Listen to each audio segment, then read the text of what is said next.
ও রোজা করব গো আল্লাহ সহি সালামতে। রোজা করব পুরা মাসে, নামাজও আমি পড়ব।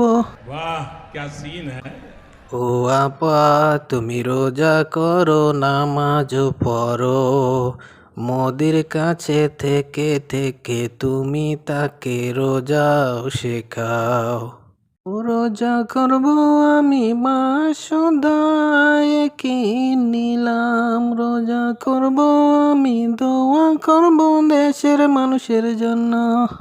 ও আপা, রোজা নামাজ পড়বে তোমার ভালো হবে, দেশের মানুষের দোয়া করলেও তোমারই ভালো হবে। করো তুমি আমাদের জন্য দোয়া আপা, বদোয়া আমাদের তুমি করো না গো, করো না। ও নামাজ পড়বো আমি, রোজা করবো পুরো মাস ধরে, নামাজ পড়বো রোজা করবো পুরো মাস ধরে। একটা রোজা বান্ধিব না, নামাজও কাজা করব না। রোজা করলে ভালো হবে তোমার শরীরের আপা গো, তুমি রোজা করো, নামাজ পড়ো মোদির ঘরে।